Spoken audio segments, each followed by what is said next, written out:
Hello folks, this is Solo speaking. You're listening to another video for Teamfight Tactics. This is taken from a solo ranked game. I believe I was in the high gold at this point. I think everybody else in this game was in platinum for what it's worth. And in this game, we're going to be looking at a different team composition, one that features EDM and Jax as a Mosher unit. It has been pretty popular lately, but I haven't had any games recording it. All right, on the initial portal here, I am hoping not to get multi-talented. I'm not a big fan of this one because it increases the overall power level of your headliner. But as it turns out, that's the most popular choice, and perhaps unsurprisingly, we are in fact going to get the multi-talented. What this means is that the headliners will have 2 traits doubled instead of the normal 1 trait doubled. So, like, I have Annie on the board right now. Normally, your headliner will be an Emo Annie or a Spellweaver Annie. With this particular portal, all the headliners will have 2 traits, so it would be both of Annie's traits, Emo and Spellwinder. And Spellweaver, excuse me. Of course, there are some units that that have 3 traits and they'll only have 2 of their 3 traits. And there are also some 5-cost units that still only get 1 trait doubled because their other one is a unique trait, which can't be doubled, that kind of thing. And of course, Kennen here has True Damage and Superfan listed. Now, at the start of this game, I wasn't exactly sure which headliner I was going to take. The Kennen there is actually pretty good, but I thought, let's go another round or two and see if we can find something else. Again, I probably would have taken this if it was True Damage and Guardian.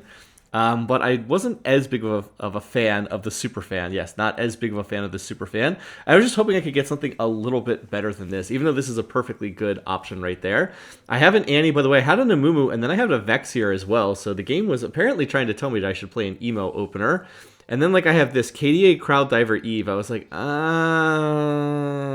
maybe that's not quite what I'm looking for here. I've actually been getting a lot of True Damage champions as well. I had the Kennen, now I have a Senna, I had the Yasuo as well. So that would also have been a possibility for this game too.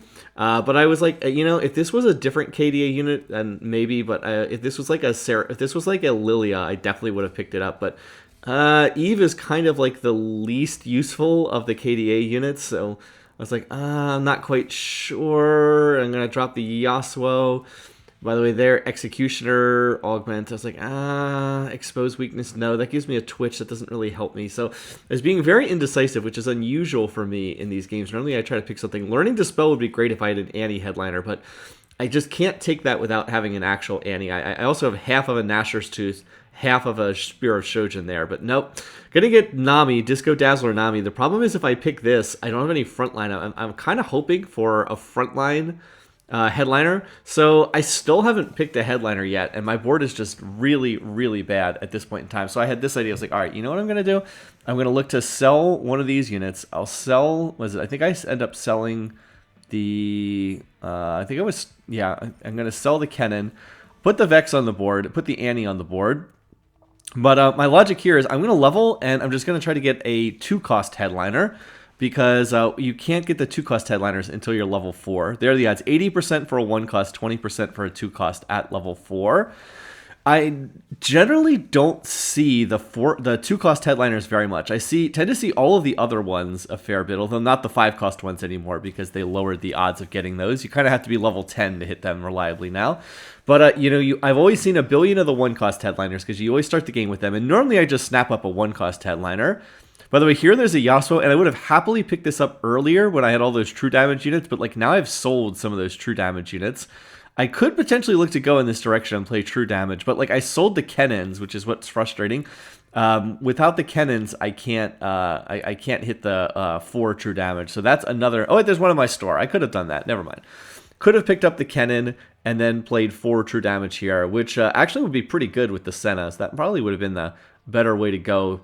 Don't go for 3-star Yasuo. Just pick up the Yasuo, keep him at 1-star, and then look to econ off of a 4 True Damage board. But nope, didn't end up going in that direction either. You can see that first round wasn't especially close. I lost that first round pretty badly because my board was total nonsense. But I'm actually going to win this round, which is maybe not great. It would probably be better if I were losing this round. I'm still kind of hoping that maybe I'll get an Annie headliner to pop up, because I do have 2 Annies already, and like I said, I have half of Gnasher's Tooth, half of Spear of Shojin. So I could do pretty well if I had that, but it's like, nope, I'm still kind of not getting the units that I want here. So then I decided, all right, you know what? I didn't hit a 2-cost headliner here at level 4. Let's pre-level to level 5. And then at level 5, I have very good odds for the 2-cost headliners to show up. I don't think you can get the 3-cost headliners until level 6, but I'll be seeing a mix of 1 and 2-cost headliners, so that's going to be the play here. Pre-level to level 5, and then next round maybe I can find a 2-cost headliner I like. But anyway, yeah, getting back to the point from before, I just don't play a lot of 2-cost headliners because normally I am playing a 1-cost headliner right out of the gate. This is actually what I would not recommend people do. Like in this game, I've been super picky. I really don't recommend doing that. I would strongly recommend just picking up a 1-cost headliner and playing through it. Like that cannon I had on the very first round would have been a really good choice. And then use that as a bridge transition unit to get into a more expensive headliner later on. So I always play a ton of the 1-cost headliners and then a lot of 3 and 4-cost headliners. But the 2-costs, almost never end up playing them because I'm usually on a 1-cost and then I don't want to sell that 1-cost until I can get a 3 or 4-cost headliner. Or at least that's normally the plan. Anyway, somehow I won 2 out of those 3 rounds, even though my board is absolute garbage. My board is really bad right now. That actually means I'm 3rd pick on this carousel, which is not quite what I'm looking for. So yeah, I'm going to have to go ahead and do something here. And I was like, all right, I still don't know what I'm going to play. So since I don't know what I'm going to play, let's take a defensive item. I'll take another build. I'll make Warmogs. That's going to have good use on pretty much any team composition. Early game defensive items are pretty good. So give me some extra front line. The other reason I take a ton of Misfortune is a 3 gold champ. I might end up playing the MF. Depends on what I get here. And then I see, oh, Heartsteel Sentinel Cassante. That is a very, very good headliner. Let's go ahead and play that. It's actually going to let me play 4 Sentinel here in the early game. So I will go ahead and do that. And then I can put this Warmogs on the Cassante. And I will play the Lilia over the... I'm going to play the Lilia over the other sentries because she is a 2-star, or Sentinel. And then now I need to figure out what I'm going to do for my backline. I was like, all right, I do want to get to 10 gold this round, so maybe I can sell some of these units. I have a Sentinel on one side, a Misfortune on the other side, and we'll go from there. So yeah, I did not hit a 2-cost headliner there, which is what I was hoping to do. But I did not hit a 2-cost headliner. Instead, even though it was 70% odds to get one, I got another 1-cost headliner. I've been a little bit unlucky in that regard. I've only seen 1-cost headliners so far. But this is just too good of a unit. I have to pick this up. And at the moment right now, I'm thinking, all right, just find a Felios. We can itemize Senna. Use Senna as an early game carry. We'll play 4 Sentinels, Senna plus a Felios. That gets Heartsteel in. Have 4 Sentinels, Heartsteel, Rapid Fire, boom. And we're good to go. And Misfortune's just on there so she can do a little extra damage in the time being. Doesn't look like I win this fight, but at least it's not too bad of a loss. I strongly considered selling the Garen to get to 10 gold, but ultimately I was like, I still don't know what I'm playing. Maybe I'll stop that. And then I see this shop. I was like, oh, you know, there's a Jax here. There's a Lux here. What if I maybe try to play into Jax in this game? I have some items that are not terrible for Jax. I already have the Rod and the Tear. If I can get some gloves, I can look to make some Jax items from that. Jax does deal magic damage. I was like, you know what? Let's head in that direction because I have items that I can play with this. I was also looking around, and the Heartsteel with Heartsteel was pretty contested in this lobby. I was like, people are playing Aphelios, people are playing the Senna as a partner for Aphelios. I think if I head down that route, it's not going to go up. Oh, and plus this person's also got the Annie headliner. I believe that that's an Annie headliner back there. Maybe it's just a 2-star Annie.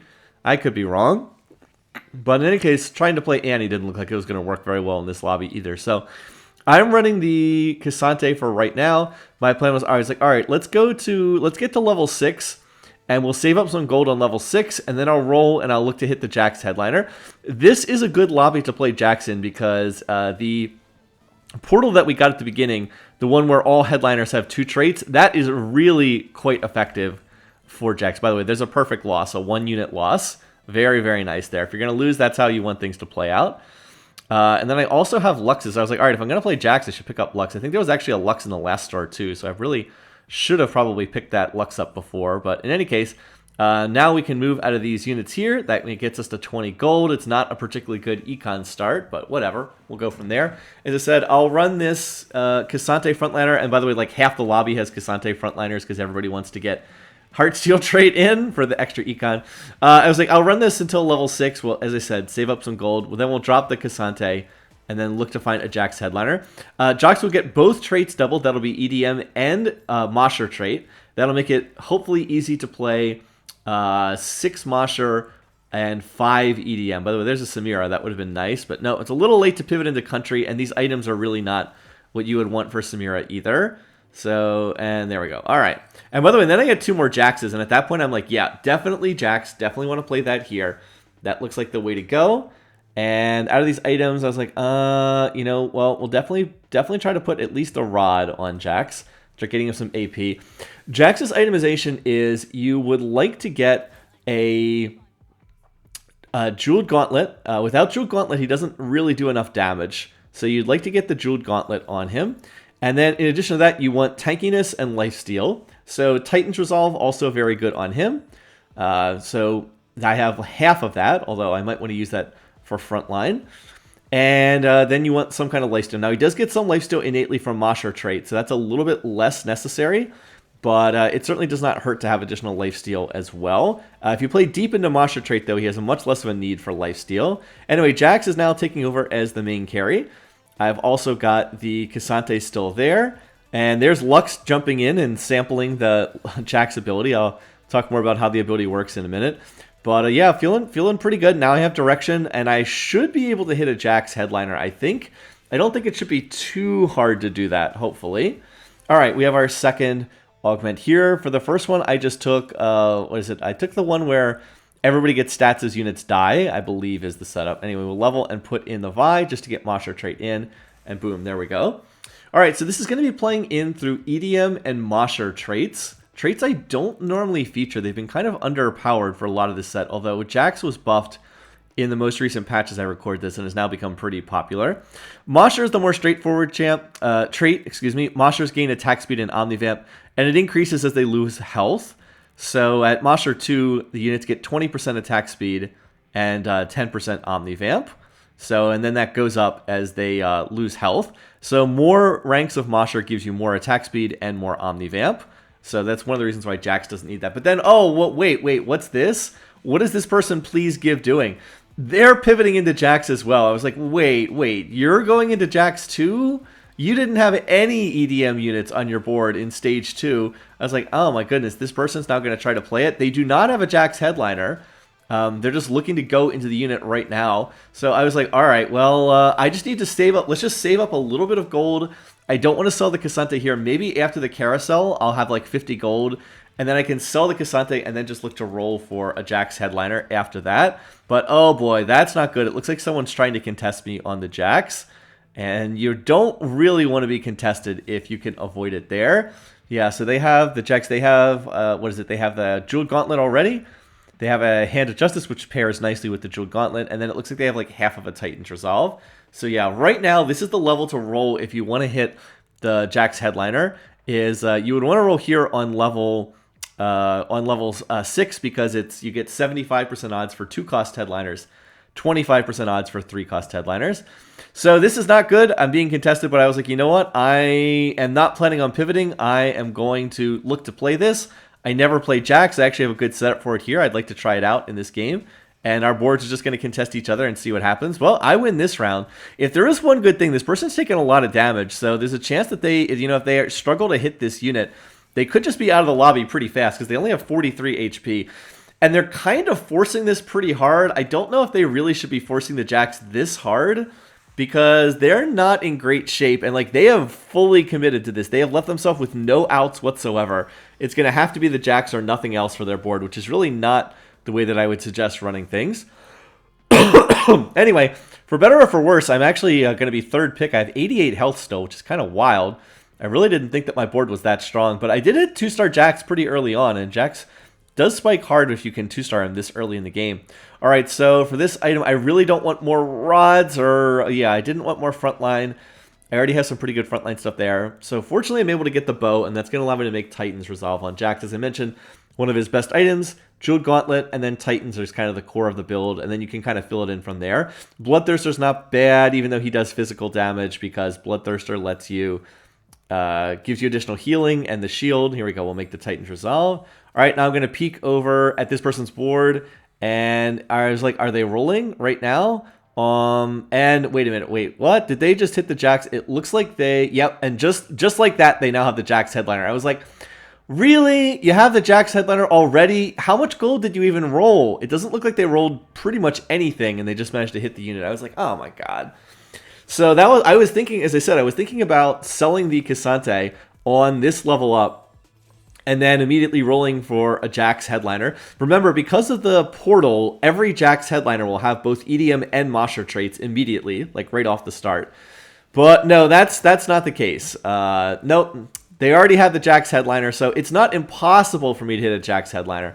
But it's definitely going to be harder because there's going to be more of them out of the overall pool. I have 3, and I believe they now have 4 Jaxes, I believe. So that's, what, 7 out of the pool. Definitely can still hit, but it's going to be a little trickier. So because of that, I decided, you know what, I will just pause here for the moment. I was like, do I wait? I think I decided I would just wait one more round. And then I would do the transition on the minion round because I've got a little bit of extra time to make that transition. Yeah, so they have... how many Jaxes do they have right now? 5. They have 5 Jaxes, and they have the headliner. Apparently, they were unwilling to sell the 1 Jax that had the items to get them transferred over to the headliner. So they're just playing the headliner and the 1-star Jax they already had. All right, we ended up losing the last round after going on that miniature winning streak. One of the things that can happen with Jax is sometimes he just gets stuck on the front lines, and if he gets stuck on tanks, sometimes he just kind of sits there, or he can get focused by the enemy team. So like in this fight, Cassante walked off to the side, and then that left Jax tanking all of the aggression from the enemy team. Yeah, which is somewhat less than great. I kind of wanted the Jinx shooting at Cassante. Now, I don't think I would have won this round anyway, but might have been a little bit closer. So I'm going to take another loss, and now my board is in less great shape. By the way, that person is still losing. They're down to 23 HP already. I'm like, geez, they're not looking well. All right, so we're going to sell the Cassante. Now we're going to look to roll, and we're going to look to try to find that Jax headliner. Anyway, I do find 3 Luxes. That's not bad. And, oh, a Lux headliner. Okay. That's not quite what I was looking for, but you know what? I can play that. I can play that. We can play this. So normally Jax is the big featured unit in these boards when you're playing into this. But in this game, I'm actually going to have the Lux instead. So I was like, all right, okay. And I actually got some good Lux items there too. I can make Spear of Shojin on her. And by the way, I went past, did not pick up an Urgot in that store. I need to transition from my front line, which right now is a Sentinel front line. I need to kind of convert it over to a Bruiser front line, because that's where some of the Mosher units, or some of the EDM units are. Zac is a Mosher, or Zac is an EDM, and he's a Bruiser, so I'm going to need to make that. I also hit an early Thresh, so I'm definitely worthwhile playing that. So I'm trying to see what I can swap around here. Let's put the Thresh in play. We can start putting our tank items on the Thresh, and just decide to go from there. I also would like to get up to 4 Mosher if possible. Excuse me. So yeah, now we've kind of converted over into a Lux board, and Lux is not a unit that gets played much in this set. She is usually just played as a trait bot alongside the Jax. So I was planning to play through Jax Headliner, but no, we're going to end up playing alongside the Lux here instead. And yeah, not going especially well here. Part of the issues with Lux is she just doesn't have high enough damage usually to serve as the main featured carry. So yeah, I'm going to lose that round, and the other person who's playing Jax is all the way down to 23 HP. So I'm hoping that they'll just get out of the lobby. For my final augment here, I know I'm going to be re-rolling, so I'm going to take return on investment because I know I'm going to have to re-roll to try to find Jax and maybe Lux. So I'm going to go to level 7. I still have good odds to find Jax there. I also have better odds to find Lux. And by the way, I'm on 8 Luxes here, so I was like, okay, I guess I'm going to keep playing. And then I just hit the Lux incredibly easily. I was like, wait, what? I already have the 3-star Lux. Wait, what happened? How did that take place? Okay, I'm not complaining. So now I'm going to have to focus on itemizing Lux here. I also need to get more units on the board. Definitely can put in Gnar. I'm still trying to figure this out. I'd like to get up to 4 Moshers if I can. I do not have to put more. I was deciding what to do with the tank items. I'll go ahead and make Gargoyle Stoneplate for Thresh. I don't love that item. I would definitely much prefer to have Dragon's Claw Bramble, like instead of half of each. But that's kind of what I had, and I thought that I needed to stabilize there. So very awkward right now. 3 EDM, 3 Mosher, 2 Dazzler, 2 Sentinel. And now I definitely need to change it so the EDM units are sampling from Lux instead of sampling from the Jax, because Lux is the 3-starred unit. I'm hoping I can get... The problem is I kind of want to get the same items on both Lux and Jax. I'd really like to get a Jeweled Gauntlet on both of them, and so I'm going to need to get some gloves for that. By the way, we just beat someone who was on a level 8 board there, so that's nice. Level 8, 0 gold. they're probably in some trouble if they didn't manage to hit the headliner they were looking for. All right, as far as EDM trait, though, I should mention how this functions. I think I did a video at the very beginning of the set on PvE, but this has not been too heavily played as a trait throughout this set. All right, so EDM, though, is kind of a very creative trait. I like this one, the way this one's designed. Use the EDM selector item to choose an EDM champion and see the frequency for each. At the selected champion's frequency, your EDM champions cast the selected ability with modified effectiveness. So basically, you pick one of your EDM ability units, and then all the other EDM units will sample their ability. In other words, use their ability every few seconds. And it's a different amount of time for each one of them. So, for instance, Lux's ultimate ability is, of course, her big laser. And I believe it goes off every 8 seconds, something like that. So you'll see she will fire her laser, and then the Jax on my team will also do the same thing. I'm actually up against the other Jax player here, and you can see it doesn't go well. Their Jax just kind of runs all over my board. You would say, wait a minute, doesn't 3-star Lux beat 2-star Jax? And the answer is no, actually, and this is why Jax is used as the carry on these EDM boards and not Lux. Lux just doesn't really do enough damage. The reason for that is it kind of has to be that way, because if Lux did more damage, then when the other units that were EDM sampled her ability, it would just do way too much damage. So Lux's damage kind of has to be held in check for that reason. But yeah, I certainly don't feel good about the fact that somebody's 2-star Jax board beat my 3-star Lux board when we're both playing EDM. Now, of course, they had more units. They had Zac 2-star over there. I don't even have one Zac. My front line is pretty sketchy right now. Anyway, so out of these, I'm going to go ahead and take the Rod. And since I have the 3-star Lux, I am going to prioritize itemizing her over the Jax. So I was like, all right, well, this can be a death cap, and that's actually going to be pretty good here because I just need to get more AP on Lux pretty badly. Like that, if she's going to be my main carry, which she kind of is at the moment, I just need her to get more AP on her. All right, and I'm going to keep rolling here. That's nice to get a 2-star Mordecai, so that's going to help the front line a bit. As I said, front line is pretty shaky here. 2-star Gnar. There's another Jax. I also do want to keep rerolling because I took that augment. That means if I reroll 18 times, I get a Tactician's Crown. All right, we're up to 6 Jaxes, so I am hitting some of the Jaxes here.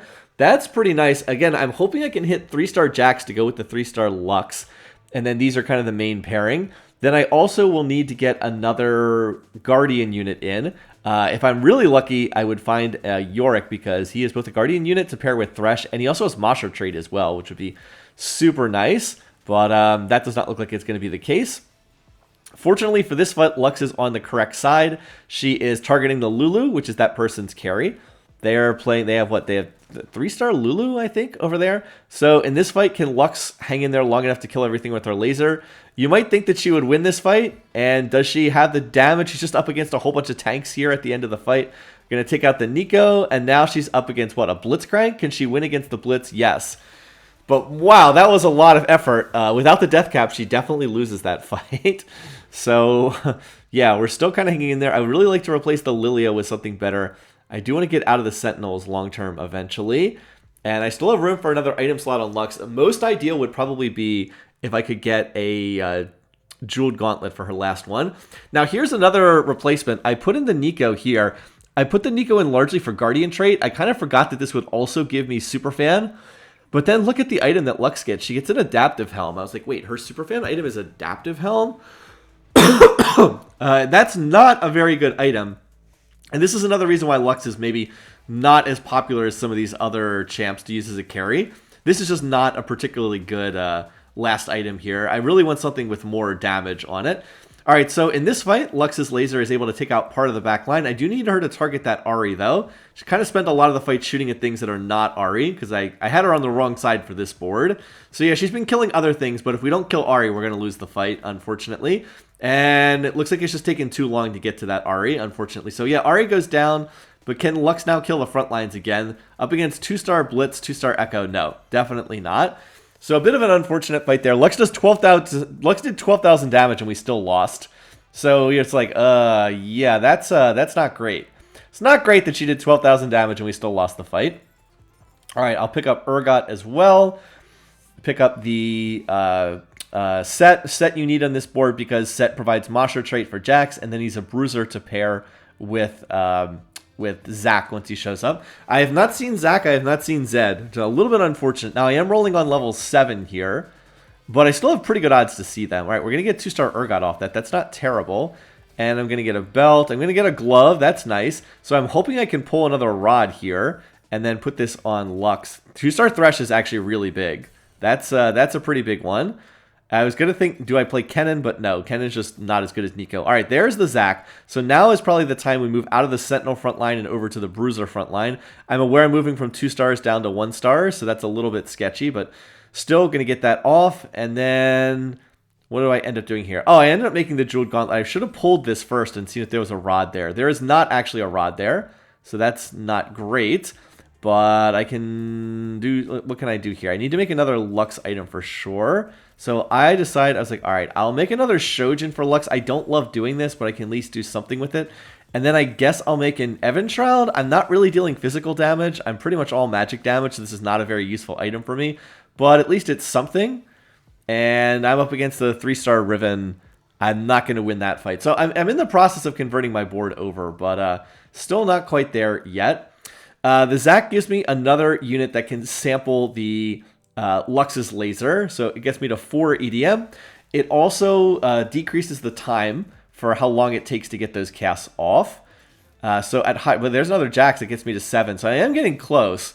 More higher levels of EDM means it takes less time for the other units to sample them. All right, there we're going to get our Tactician's Crown, which I knew was coming, so that's why I was still holding the Urgot. So there we go, 4 EDM, 4 Mosher. Looks like we probably are not going to get up to the 8 Mosher this game. And do I want to roll all the way down to 0 here? I'm sticking at 7. And I guess we'll hold there for the time being. There's my Tactician's Crown. It doesn't do anything to put it on a unit. I'll just put it on Gnar anyway, because why not? Gnar's not going to be itemized. Up against a Jhin board, but this time Lux is on the correct side, so we take out the Jhin. And there's actually not that much to this board without that. So yeah, this is a board that probably really should beat us. But fortunately, Lux was on the correct side, took out the Jhin, and we went around, as I said, that we probably shouldn't have won there, since they had a board that I think was stronger overall. Anyway, I have to keep checking in on the other Jax player. They do not have a 3-star Jax either. And this is, again, a side effect of the fact that we're both pulling from the same pool of units. In this set, there are fewer copies of each unit. By the way, getting a 2-star set is going to be nice. I'm continuing to roll here, just looking for more of these Jaxes, and no, I'm not going to find any.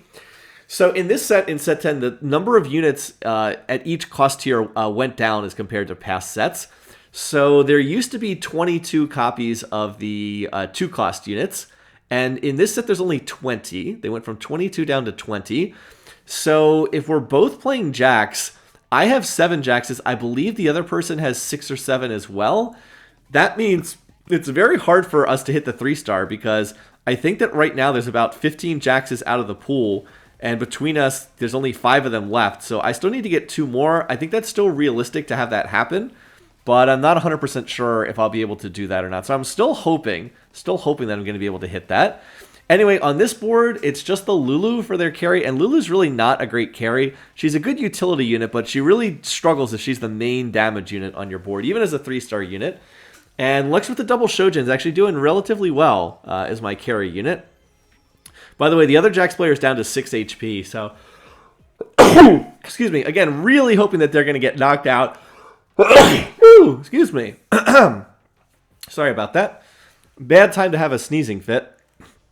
All right, so stage 5 carousel here. I actually have the second most health in the lobby. I'd really like to get the Hand of Justice for Jax, but that's not available. And out of these other options, I was like, none of these are good items on Jax, but I need a third item on him. I can't afford to wait, so I'm going to pick this up. It's not like there's anything else I wanted there. I go ahead and pick up the Gnasher's Tooth. Again, not a good Jax item. I want to be very clear on this. He gets attack speed already from the Mosher trait. He really doesn't need attack speed from Gnasher's Tooth. And he doesn't cast so often that he's going to take advantage of that benefit. But it does give him some small amount of AP. So better than nothing, I suppose. This person has 6 Mosher, 5 EDM. That's where I would like to be. But as I said, I've been contested in this lobby. And by the way, like, this person has a 2-star Zac. Like, people don't really play Zac in this game. It's really weird to see all these Zacs out of the pool. So it's actually been very hard for me to hit Zac as well. At this point, I have decided, you know what? I was rolling there for the 3-star Jax, but I'm not sure I'm going to hit it. There's just so many Jaxes out of the pool. I don't think it makes sense to stay here and just keep rolling for Jax. I think what I do is I think I go to level 8 and I put in Zed so I can get up to 5 Mosher. Or 5 EDM. Wow, I keep getting these traits confused. I think I play the, go to level 8 and play Zed, and maybe Zed, if I can itemize Zed, can be like another carry on this board as well. I could certainly take advantage of that. So that was my thinking now. I was like, stop re-rolling. I'm probably not, I've already 2-starred pretty much my whole board, except units that I'll have much better odds to hit at level 8. Like, I'd like to hit 2-star Zac, but there's too many Zacs out of the pool. I'd like to hit these last 2 Jaxes, and by the way, look how long that fight lasts. That fight just goes on and on and on and on and on. But fortunately, I am able to win it. Anyway, but yeah, I think I do better to go one more level and then play the Zed to get up to 5 EDM. 5 EDM is a big boost. It means that the higher tiers of EDM means that they use the abilities more often, and the sampling is used at a higher effectiveness there. My past self highlighted it briefly. Right now, the sampling is 110% effectiveness, minus 1 second until they use it. And then at EDM 5, it's 120% effectiveness, minus 2 seconds until they use it. Also, just having Zed on the board will mean that there's another unit that's sampling Lux's ult, which is really good. The sampling, as I understand it, is it's based off of the base stats of the unit that you're copying. Does not include their items, but it does work off their base stats. So 3 stars are good units to have them on. I'm up against a 3-star Riven. I am not going to beat that board, and oof. Now I'm down to 7 HP. Is it possible that this Jax player could actually lose and get knocked out? No. So they have stabilized on 6 HP. So look at this lobby. We have 44 health, 7 health, 7 health, 6 health, 4 health. Ooh, that is a tight lobby right there. That means that there's a lot of pressure on these next couple rounds to see what's going to happen, because anything from like 2nd through 5th is very much a possibility here. I am, as I said, going to go to level 8, and then I'm praying that maybe I can find, as I said, find Zed. Odds to find Jax are not great on higher levels. I also have, we'll pick up the Poppy, because I wouldn't mind, if I can find a Yorick, I might be able to play 6 Moshers. Like, I would replace the Nico with Yorick, that would get me a Mosher, and then on level up I could play the Poppy for 6 Mosher. That wouldn't be bad either, although again, without 3-star Jax, the 6 Mosher is not nearly as effective, but we'll see what we get here. I'd rather have a Zeds probably, so I can just get another sampling unit. All right, so we get, by the way, there's a Jhin. 1% odds, and it's a unit that's not useful. Anyway, well, there's Zed, so that's good. At least I was able to find Zed pretty easily. And now it's like, ah, man, I really wish I could have put this death cap on, really on Jax. That'd be much better than Nashor's Tooth. Or just, if I could get another death cap on Lux, double death cap would be absolutely awesome for her. But no, that's not a possibility. No item remover here. And I will go ahead and put in the Zed, and that's going to get me up to the 5 EDM, so they're all going to be sampling Lux's ability. And I think by default it's 8 seconds for Lux, so at EDM 5 that goes down to 6 seconds here. And by the way, we knew it had to come down to this, right? We knew it had to come down to me against the Jax player for which one of us is going to top 4 this game. Anyway, I am hoping that Jax will get stuck on the tank line. They really don't have anything other than Jax. I guess they have a Yorick player, but they did fortunately get stuck, and then the Lux lasers take out the Jax. And so I'm going to type GG, fellow EDM player, trying to be polite here. I know that the two of us were watching each other the entire game, but it looks like I have just barely enough. And honestly, these fights have a lot of randomness. Like, I could have easily lost that fight if the RNG had played out differently. Jax is not a very reliable unit. Also, by the way, here, I've got an Alawi in my shop. Is there any way I can play that, though? No, not really. I need the Zac, and I need the, set. Both of them. I do find another Zed, though, so that's something. Yeah, one reason why I'm not a huge fan of, by the way, that person has 3-star Echo on their RE board now, eesh. One reason why I'm just not a huge fan of playing Jax is he's very unreliable as a carry. Sometimes he gets in the back line and just murders the opposition. Sometimes he gets stuck on frontline tanks and does nothing. Here, I was trying to swap at the last second because I thought that they'd swap their RE, but in any case, the mind games did not go in my favor. Good news is it's a ghost round, so I'm actually kind of hoping that this player that's on 44 health might beat the 7 health player. The 7 health player is the one who has the Riven 3-star, who I just got absolutely murdered against. I was like, well, I can't beat that board, but maybe you can beat that board? Maybe? And Lux, can you take out the Ari? Oh boy, there we go. Yeah, there we go. Actually got some kind of a double cast there. And yeah, that's actually what happens. The 3-star board, 3-star Riven got taken out by the other player. So I was like, oh, cool. Well, even if I lose this round here, I've got at least a second, because even if I lose here, I'm not going to take, I'd have to take 19 damage to fall into 3rd place, and that's not going to happen. So yeah, Ghost rounds for the win. I'll go ahead and take that. And hey, even have 2-star Zed. So what do you know? Now if I can get another 2 Jaxes, get a Jax off carousel, and then maybe find one more or get a duplicator somewhere, maybe that can do the trick here. I did just beat that other board. Now granted it was a ghost round. We know ghost rounds are pretty buggy. And then maybe start itemizing Zed, something like that. I definitely want Lux to be on the opposite side from the Ahri. So I put them here, and then I thought that they would like swap at the last second. So I was like, all right, I'm going to not swap at the last second. But it turns out that whatever the case was with the mind games, I guessed wrong again, and I have the Lux on the wrong side. Here's the problem, though. This person has now hit 2-star Sona. Yeah, they did not have 2-star Sona the last time I hit them. They also have 3-star Echo on the front lines with insanely good tank items. And my front line is not quite that good. Ahri also has perfect items. And yeah, the big thing is Sona is now 2-starred. And it's actually not a very close fight at all. So I'm going to take second, but I'm pretty happy with this second place. I was contested on Jax. And again, neither of us hit the Jax the entire game. Both of us got stuck on Jax 2-star. We could never hit the Jax 3-star, either one of us. But I was able to work around that and still get a second place, in part largely because I hit the Lux so easily. But I do think that I was able to make some good kind of on-the-fly decisions throughout the game. Taking the augment that was going to give me a Tactician's Crown from the rerolls because I knew I was going to be rerolling a lot. And being like, hey, I'm probably not going to hit Jax 3-star. Let's go to level 8. Let's go to level 8 where I can play another unit because it's worthless just rolling here and not hitting the Jax. We'll do better to be at a level up so I can get 5 EDM in, that sort of thing. Anyway, different team composition. I hope it was fun to watch this game. Until next time, hope you guys are all having a great week. Take care, and I'll see you again soon.